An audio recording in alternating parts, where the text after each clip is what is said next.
каналыбызга кош келипсиз. Мына өзгөчө абал режим алынды Борбор калабызда, бирок карантиндин талаптары биздин Бишкекте кандай аткарылып атат? Өзүңүздөр билгендей, ушул биздин бүгүнкү эле саламаттык сактоо берилген маалыматта дагы кечээ күнү эч ким жок болчу. Кайра Бишкектен дагы бир нече оорукка чалдыккан адамдарыбыз, жарандарыбыз кошулду. Андан сырткары дагы бир ушул айдын аягына чейин дагы бир нече авиа рейстер келген тат. Андан кийин ушул абалга жараша болуп жатып атабыз. Ошон үчүн кырдаал тынч деп айтуудан азыр баш тартабыз. Бүт баары жакшы деп айтпаш керек, анткени бул вирус абдан куу вирус болуп атат. Мындай адамдын баягы адам сыяктуу деп айткандай деле мындай өзүнүн сезими бар болгондой эле башкача болуп, өзүнүн баягы жүрүш туруш башкача кооптуу болуп атат. Ошондуктан ар бирөөбүз баары жакшы деп айткан туура эмес эле болуп калып атат. Ошондуктан карантиндик режим сакталып атат. Өзүңүздөр билесиздер, ушул Кыргызстан боюнча ЧС режими сакталды. Андан кийин өзгөчө ушул Бишкек шаарында бир нече областтарыбызда, райондорубузда өзгөчө кырдаал сакталууда. Бирок ошого да карабастан жашоо өзү менен жүрүш керек.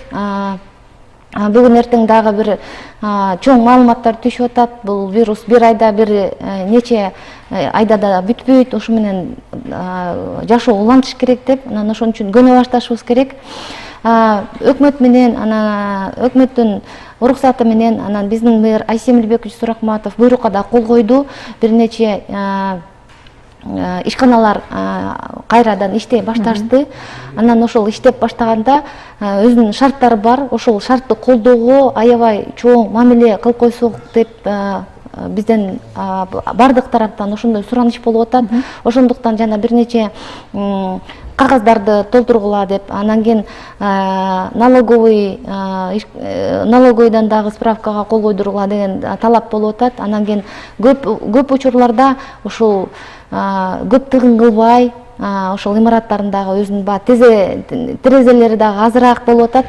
Ошондуктан дагы бир шарт түзүлдү, электрондук шарт түзүлдү, электрондук түр менен да алса болот. Үйдөн эле отуруп, ошол уруксатты ошол телефондон эле ар ким ошондой кандай ишкер болсо, баары тең ошо менен колдонсо болот. Анын бул кагаздын киргизүү мааниси биринчиден биз ошону мониторинг кылып, аналитика кылыш керек. Канча киши иштеп, канча киши ишке чыгып, андан кийин ошол ар бир кишинин катнашын карап турсак, анткени бул оору кандай жугуп атат? Мисалы үчүн бир үй бүлөдөн бир киши ооруса, дароо 7 кишини алып кетти. Үй бүлөнүн мүчөлөрү жада калса кенедей небересин оорутуп коюп атат. Анан ошол кагаз түрүндө биз байкап калабыз. Мисалы үчүн кайсы жерде иштейт, дареги кандай, өзүнүн каттамы кандай, анан кийин жанагы каттамдык кагазды толтуруп атпайбызбы? Ошол маршрут кагазы, ошол маршрут кагазында кагазы абдан жардам берди. Бир учурда биздин бир жараныбыз унутуп калыптыр кайсы жерге барганын. Анан кийин ким менен катнаш болгонун эпидемиологдор таап алды. Анан кийин жазып алса, ошол кишилерди контакт болгон кишилер деп таап алдык. Ошон үчүн түшүндүк менен кабыл алыңыздар деген биздин абдан чоң өтүнүчүбүз бар, абдан чоң суранычыбыз бар. Абдан жакшы. Гүлайым, өлкөдө 1-майдан тарта экономикалык ишмердүүлүктү жандантуу үчүн айрым ишканалар кезек-кезеги менен иштеп баштады. Аларда санитардык эпидемиологиялык коопсуздук эрежелери кандай сакталып жатканын кечээ күнү 1-май райондук администрациясы текшерген эле. Ал видео материалды көрүп алып, андан кийин суроо жообубузду улантсак. Салондордо запрещается все те процедуры, которые нарушают целостность кожных покровов. Өзгөчө абал режими алынып, Кыргызстанда өнөр жай жана өндүрүш, курулуш, соода, чач тараш жана такси кызматтары сыяктуу тейлөө тармактары иштеп баштады. Аларда санитардык эпидемиологиялык коопсуздук эрежелеринин так сакталышын көзөмөлдөө багытында Бишкек шаарынын 1-май райондук администрациясы текшерүүгө алды. Анын жүрүшүндө айрым мекеме соода жайларына эскертүүлөр берилип, айыппул салынды. Ар бир сотрудниктин температурасын ченешиңиздер керек. Сегодня проводятся рейдовые мероприятия Бүгүн 1 май райондук администрациясы тарабынан санитардык эпидемиологиялык коопсуздукту сактоо эрежелери боюнча рейд өткөрүлүп жатат. Бир сулуулук салонуна эскертүү берилип, кафе жана дүкөн маркетине айып пул салынды. Буга чейин уруксаат берилип иштеп жаткан жайларга санитардык эреже шартын тыкыр сактоо керектиги жөнүндө маалымдалган. Я посмотрю, в масках ли работать, в перчатках ли работать. Да, хорошо. Адистердин айтымында уруксаат берилип, иштеп жаткан жайлар санитардык нормаларды так аткарбаса, илдет кайра жайылып кетүү коркунучу бар. Коронавирус оорусунун алдын алуу максатында ушундай иш-чаралар өткөзүлүп жатат. Азыркы абалда, карантиндеги абалда ушу иштеп жаткан ишканалар, магазиндер, ар кандай тамактануу жайлары санитардык эпидемиологиялык режимди сактап, иштерин так алып баруусу зарыл, оорунун жайылып кетпешүүсү үчүн. Санитардык эпидемиологиялык коопсуздукту сактоо абдан маанилүү. Ар бир кызматкердин дене табын текшерип, баш оору, жөтөл, дем алуунан кыйындашы сыяктуу белгилердин бар жогун сурап билип турган жоопкерчиликтүү кызматкер дайындап, жумуш берүүчү кызматкерлерди суюксаман, дезинфекциялоочу, антисептикалык каражат жана кагаз жүз арчы менен камсыздоосу шарт. Иш бөлмөдө аба алмашып туруусу зарыл. Эгер абаны тазалап турган жабдуулар жок болсо, күнүнө 5-6 жолу терезени 15 мүнөт ачып коюу туура болот. Амантур Төрөбаев, Азамат Жапаков, Ала Тоо 24. Бул бир райондогу текшерүү тууралуу сюжет болду. Сиз айтсаңыз, жалпы 4 район бар да Бишкекте. Ошол 4 райондо жалпы ошо Бишкек шаарында кандай болуп атат? Өзүңүздөр билгендей, биздин мэр Азиз Эмилбекович Сурахматов өзүнүн брифингинде баяндады. 11-12 майда биз түшүндүрүү жумуштарды жүргүзөбүз, анан кийин айыпка тартыла башталат деп. Ошондуктан биринчи күндөн бери баштап абдан ар бир МТУ, ар бир акимчиликте мобилдүү түрдө штабтар түзүлгөн. Ошол штабтардын курамына кимдер кирди? Ошол акимчиликтин кызматкерлери кирди, санэпидемнадзордун кызматкерлери кирди. Анан кийин биздин өзүбүздүн ишканабыз бар, муниципалдык ишканабыз, санитардык экологиялык инспекциянын балдары, анткени ар бир районда өзлөрү эле ушул шаардын тартибин, тазалыгын текшеришет. Ошолор дагы курамга кирип, МЧСтин балдары дагы жардам берип атат, милиция кызматкерлери жардам берип атат. Анан кийин кече күнү аябай катуу мындай баштаганда эле 3 району көчөнү баштадык. Бүгүн жалпы жөнү менен кайра 4 району, Октябрь районундагы аябай көп кошулду, даярдоо иштери менен алек болчу. Ошондо кечеги күндө эле 300дөн ашык ишкана текшерилди. Ошол текшерилгенде тилекке каршы биздин мыйзам бузган жарандарыбыз абдан көп болду. Жада калса эле, мисалы үчүн, уюлдук телефон саткан салондор ачылган эмес. Алар уруксат берилген эмес аларга. Ошого да карабастан алар баардыгын ачып алышыптыр. Өзгөчө ушул Ош базарынын айланасында абдан көп режим бузуу объекттер табылды. Баш аягы ошол бир күндүн ичинде 4 районду, 3 район биргелешип 300дөн ашык ишкана текшерилип, ошонун ичинен бир соода борбору, 5 сарыл соода борбору дароо жабылды. Ал таптакыр эле бузуу менен баштады жумушун. Андан сырткары соода борборлор ачылып электе? Жок. Аларга соода мындай баягы өнөр жай соода борборлору ачылган жок. Жалаң эле азык түлүктөр ачылды. Азык түлүк базарлар мурун эле иштечи, алардын мөөнөтү узарды. Азыр чоң гипермаркеттер түнкү саат 12ге чейин иштей башташты. Жакшынакай багы биздин шаар тургундарына шарт түзүп атат. Андан сырткары жанагы ошол 5 сары жөнөкөй эле иштеп алыптыр. Аны дароо эле биздин кагазыбыз менен жаптык. Жаап, кечээки 2 сааттын ичинде 20 000 сом айыпка тартылды. Ошол бир нече ишкерлер. Бүгүн азыр саатта 4төн ашып калганда да бири маалымат келет. Ошондо дагы билинет. Бүгүнкү күндө да абдан көп болду. Анткени жанагы майда дүн соода магазиндер, павильондорубуз, комоктор, ошонун баарын тең текшерүүдөбүз. Анткени бир дагы ишкер маалыматсыз калбаш керек. Кээ бирөөлөр билбей калат. Ошондуктан бул жумуш жалаң эле айыпка тартуу эмес, ошол түшүндүрүү жумушту аябай күчөтүүдөбүз. Анткени эми бирөөсү телевизор көрсө, бирөөсү интернет булагына карайт, кээ бирөөсү жалаң эле чаттардагы маалыматты окушат. Ошондуктан биздин шаар тургундарына жакшынакай шарт түзүп, түшүндүрүүчтөрдү көбөйтүп, кээ бирөөлөр болсо калп айткан учурлар болуп калып атат. Мисалы үчүн жанагы антисептикти коюп коет, баягы жөн эле көзгө көрсөтүп элечи. Анан кийин ичин карап көрсөң, ичинде болсо эч нерсеси жок. Бул эми биринчиден өзүнүн ишин кооптуу кылып атат. Анткени бул оорунун бир өзгөчөлүгү болуп атат. Бул симптому жок дагы болуп атат да. Ошон үчүн ооруган кишилерге бет кап сөзсүз керек, бирок кишини оорубаганын бир эле ПЦР далилдейт. Ошондуктан ар бир жараныбызга кайрылат элек. Өзүңүздөрдү ойлоп, өзүңүздү жеке жоопкерчиликтин мааниси абдан жогору болуп турат азыр. Чоң рахмат. Ушул айыптар боюнча, чектөөлөр боюнча сүйлөшөлү. Көчөдө, коомдук жайларда бет кап тагынбагандарга айыппул салынат деп буга чейин мэр айткан болчу да. Ошол боюнча айтып берсеңиз. Мисалы мен көчөдө кетип атам, өзүм жалгызмын. Бет кап тагынган жокмун. Мени бир дарыгер же болбосо укук коргоо органы кармап алып мага штраф салабы? Жок, бурдайым. Сизди эч качан бир жалгыз жүрсөңүз, сизди эч ким токтотпойт. Өз ишиңиз менен бара бериңиздер. Жаныңызда маршруттук кагаз, анан кийин өзүңүздүн аныктоочу документ жаныңызда болуш керек. Маршруттук кагаздын маанисин сизге айтып бердик. Бул абдан мааниси чоң болуп атат.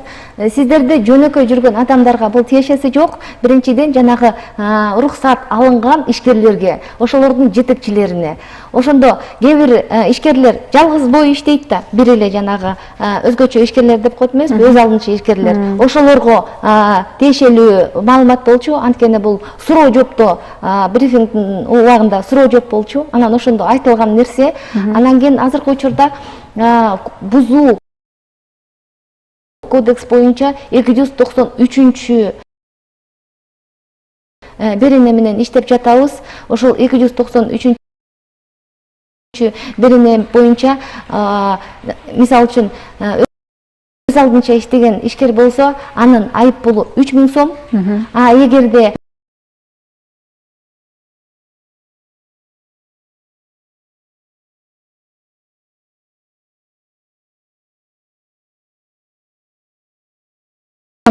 ишкана, ишкер өз алдынча иштеген жанагы кичине бизнес менен окат кылып, мисалы үчүн мен машина оңдойм, мен жалгыз бою иштейм, менин үстүмдө жетекчим жок, мен жалгыз колум менен иштеген адаммын, тургунмун, жаранмын. Ошондуктан мага мисалы үчүн мен санитардык норманы сактабасам, мага 3000 сом айып пул салат.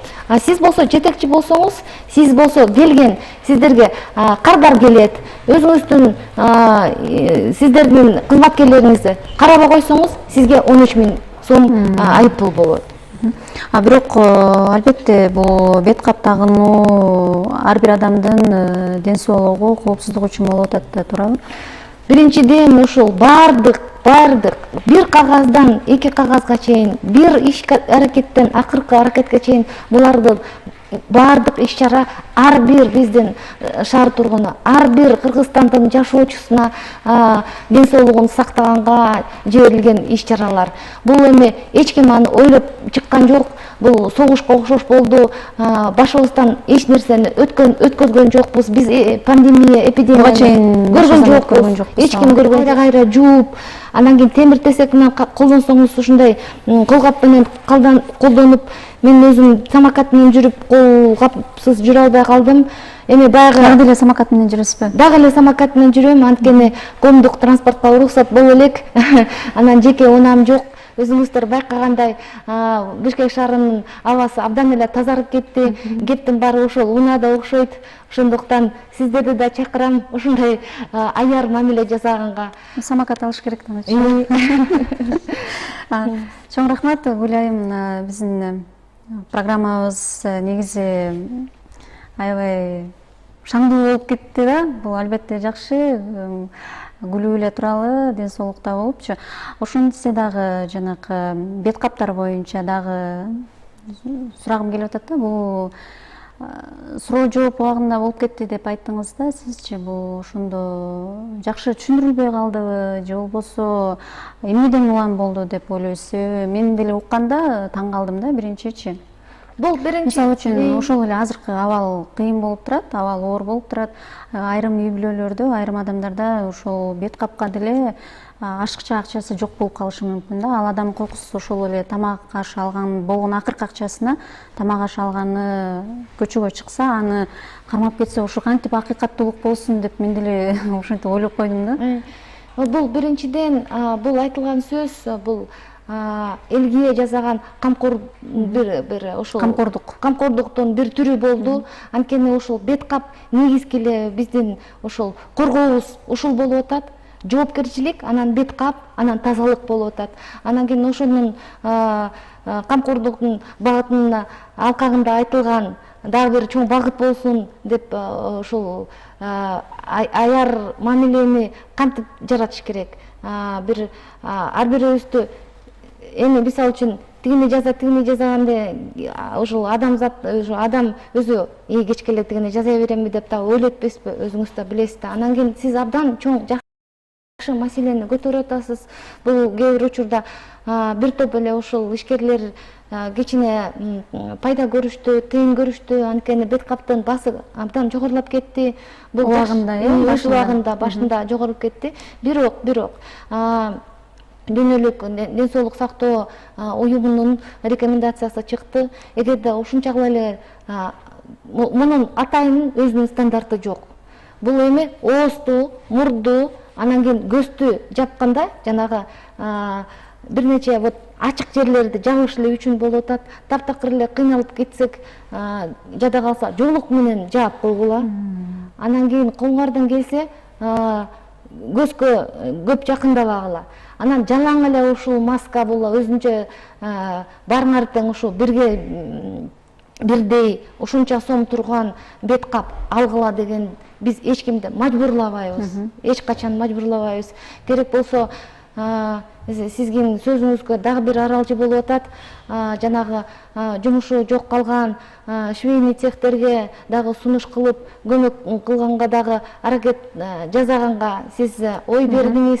Анткени жардам берилет, гуманитардык жардам ошолордун арасына мүмкүн кошуп, ошол азыркы учурда бизде биринчи тапта эң биринчи дарыгерлер, эпидемиологдор, биздин милиция кызматкер, аскер кызматкер, анан кийин МЧС кызматкерлери абдан кооптуу жерлерде иштеп жатышат.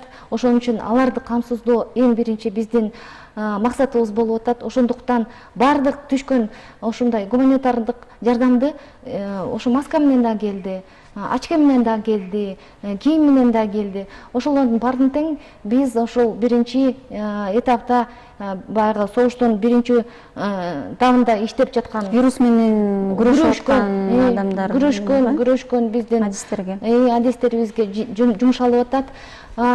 Бирок биздин ишкерлердин да жардамы болду. Биздин тазалыктын кызматкерлерине, мисалы үчүн биздин белгилүү карманыбыз Аскар Салымбеков маска сатып берди, ушул бет кап сатып берди. Бир дагы банктын башчысы жанагы антисептик сатып берди. Алар менен ушундай бир башкача бир жакшынакай бир жардам, колдоо болуп атат. Анан ошол колдоону дагы түйүн узартып, ошондой жетпей калган колдорунда эчтеке жок жарандарыбызга жардам бергени дагы ойдо, сөзсүз ойдо. Чоң рахмат, Гүлайым, биздин студияга келип, ошол карантин режиминдеги Бишкектеги абал, сиздер тарабынан көрүлүп аткан чаралар тууралуу айтып бергениңиз үчүн. Урматтуу телекөрүүчүлөр, коопсуздук эрежелерин сактаганыңыз, өзүңүздүн жана жакындарыңыздын саламаттыгын тобокелдикке салбаганыңыз. Сиздер кеч эмести көрдүңүздөр, аман туруңуздар.